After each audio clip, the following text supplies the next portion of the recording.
नमस्कार। आज की क्लास में हम पढ़ेंगे important multiple choice question part 2, यानी कि परीक्षा में आने वाले एमसीक्यू के बारे में चर्चा करेंगे इस वीडियो के अंदर। तो सबसे पहले क्वेश्चन नंबर 1 की तरफ चलते हैं। Question number 1, commonly used data structure in pandas. Pandas के अंदर कौन कौन से डेटा स्ट्रक्चर को यूज करते हैं? तो पांडाज में हमने सीरीज डेटा स्ट्रक्चर को यूज किया है। पांडाज में हमने डेटा फ्रेम को भी यूज किया है, यानी इसका सही उत्तर होगा both A and B. Next, pandas series is a blank dimensional array. Pandas की जो सीरीज है वो कौन से एरे के जैसे होती है? तो पांडाज सीरीज होती है वो 1D एरे के जैसे होती है, तो इसका सही उत्तर होगा 1। Next, pandas data frame is. Pandas की जो डेटा फ्रेम है वो होती है 2D एरे के जैसे, तो इसका सही उत्तर होगा 2 डायमेंशनल, है ना। 3 डायमेंशनल नहीं होती है, 1 डायमेंशनल सीरीज होती है और मल्टी डायमेंशनल नहीं होती है, तो इसका सही उत्तर होगा 2 dimensional. Next, question number 4, the data label associated with a particular value is called. Data label जो एसोसिएट होता है किसी न किसी वैल्यू के साथ, उसे कहते हैं। तो सीरीज या डेटा फ्रेम के अंदर लेबल को हम इंडेक्स भी कहते हैं, तो इसका सही उत्तर होगा इंडेक्स। अब देखो वाक्यों को देखें। लेबल को लेबल, ओके, वैल्यूज नहीं, वैल्यूज तो वैल्यूज होती है, तो बचा क्या हमारे पास में? इंडेक्स, तो इसका सही उत्तर होगा index. Next, we can imagine a pandas series as a column in. हम इमेजिन कर सकते हैं पांडाज सीरीज को एज ए कॉलम। किसके कॉलम? एमएस वर्ड का? नो। पावर पॉइंट का? नो। स्प्रेडशीट का? यस।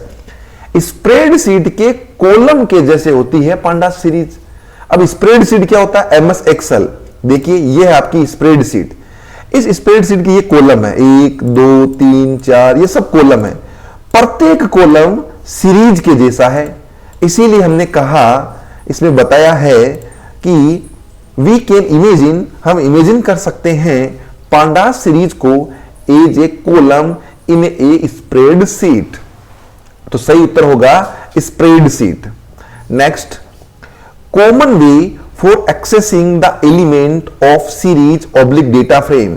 ऐसा कौन सा कॉमन वे है जिससे आप एक्सेस कर सकते हैं एलिमेंट्स को? किन के एलिमेंटों को? सीरीज के और डेटा फ्रेम के।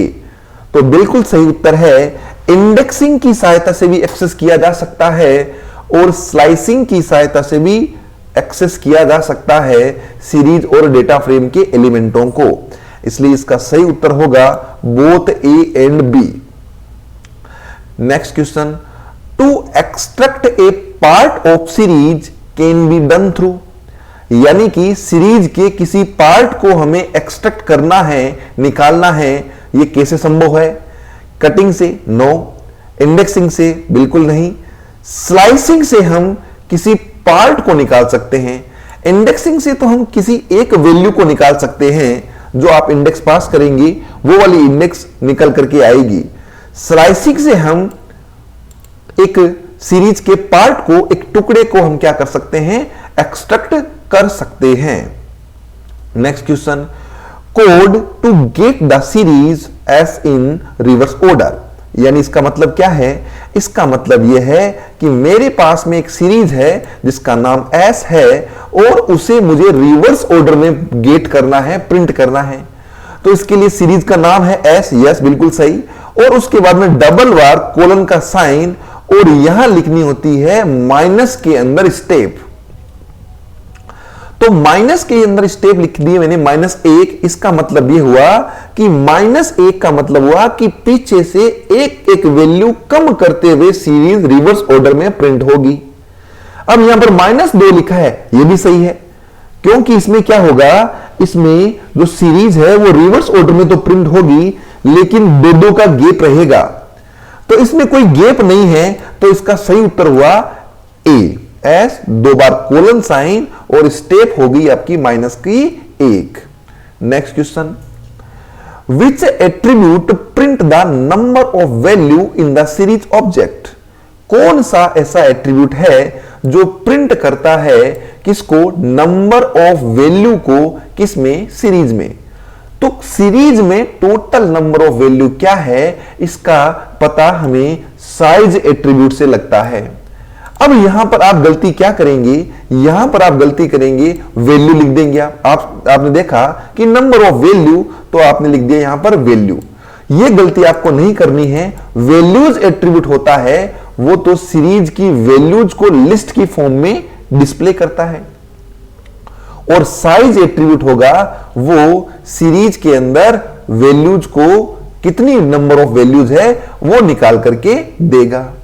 Next question, series method return the number of non NaN value in the series. क्या मतलब है इसका, इसका मतलब है कि सीरीज मेथड, कौन सा सीरीज मेथड है जो रिटर्न कर रहा है number of non NaN value, है ना, नोट इन नंबर वैल्यू।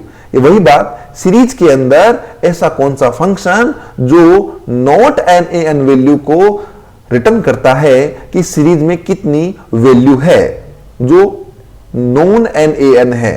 उसके लिए हमारे पास में फंक्शन होगा कौन सा, काउंट फंक्शन। क्यों, क्योंकि यहां पर हेड फंक्शन तो क्या करता है, सीरीज के फर्स्ट सिरे से नंबर ऑफ आइटम निकालता है, टेल बॉटम सिरे से निकालता है, और काउंट गिन करके देता है कि टोटल वैल्यू सीरीज में क्या है, जो कि नॉन NaN है, जो NaN नहीं है, खाली नहीं है। Next, which of the following import statement is correct. तो आपने सभी प्रोग्रामों में काम में लिया है इंपोर्ट एज पांडास पीडी, ये गलत है। सी आपका है पांडास इंपोर्ट एज PD1, ये भी गलत है। इंपोर्ट एज पांडास पीडी, ये भी गलत है। और इसका सही उत्तर है import pandas as PD। Next, function to display the first and row in the data frame. Data frame के अंदर फर्स्ट से m रो निकालनी है, तो फंक्शन है हमारे पास में head function. Okay, next, function to display the last m row in the data frame.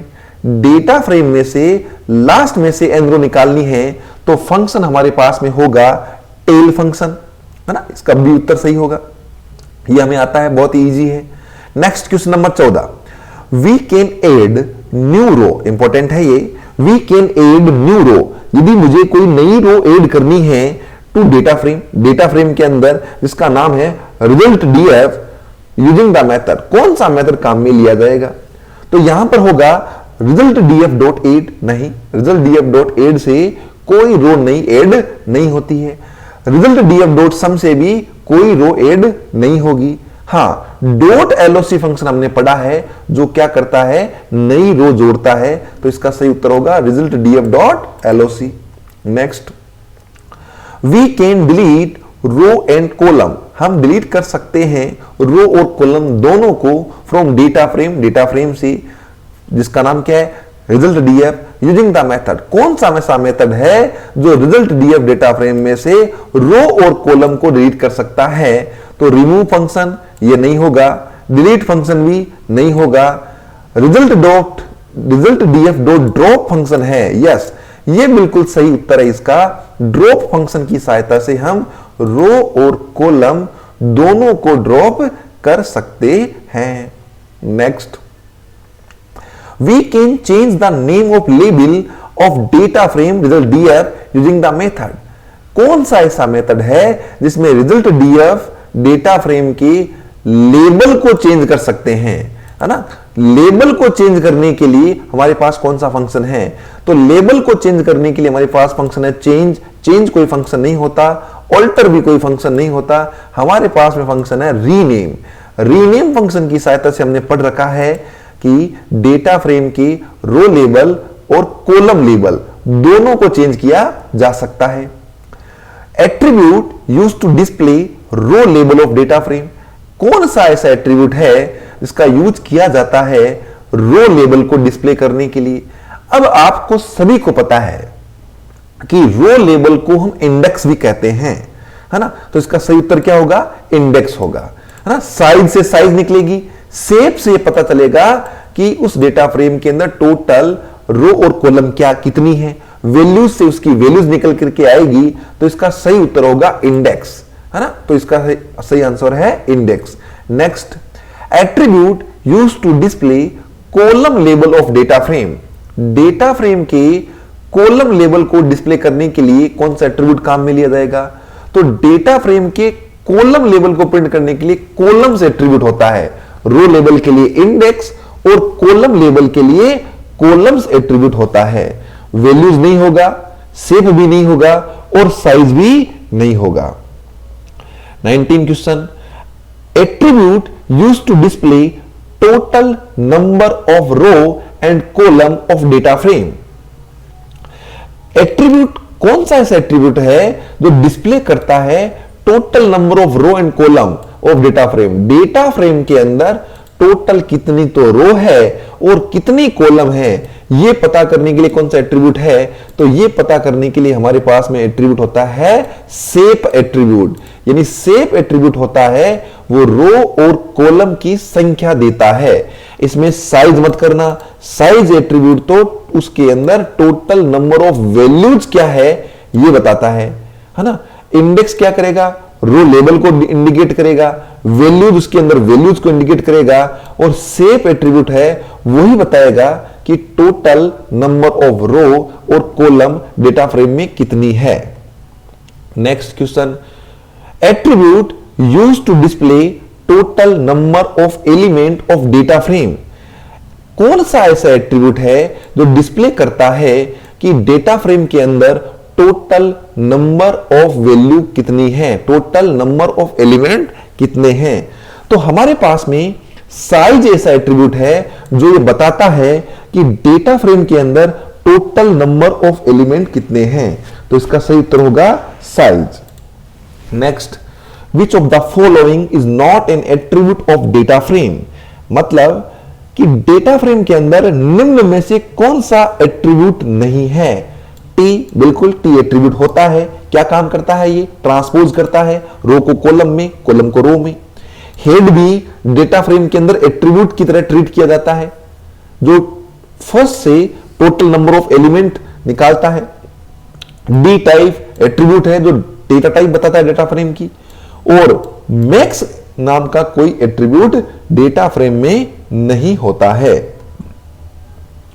Next question number 22, function used to load data from CSV file to data frame. यानी कि कौन सा ऐसा फंक्शन है जो डेटा को load कराता है CSV फाइल से टू डेटा फ्रेम, है ना। तो इसके लिए फंक्शन होगा हमारे पास में रीड अंडरस्कोर CSV, है ना। रीड अंडरस्कोर CSV फंक्शन है जो क्या करता है, CSV फाइल को डेटा फ्रेम में लोड करवाने का काम करता है। Next question, function used to export data frame to CSV file. Data frame से CSV फाइल में एक्सपोर्ट करना है, उसके लिए फंक्शन होगा हमारे पास में टू अंडरस्कोर CSV फंक्शन। अब यहां पर देखो टू अंडरस्कोर CSV तो ऊपर भी है लेकिन ये कैपिटल है, गलत होगा। यहां पर भी ये गलत है क्योंकि टी कैपिटल है। सही उत्तर है इसका C, to underscore CSV।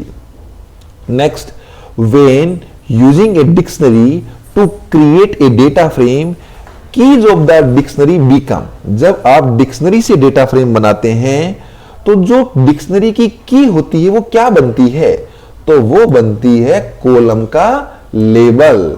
Okay. Next, data frame dot T gives the blanks of data frame. Data frame dot T क्या करता है, तो टी होता है, अभी हमने पढ़ा, ट्रांसपोज करने का काम करता है। तो इसका उत्तर सही होगा C. Next, pandas dot data frame dot append method is used to.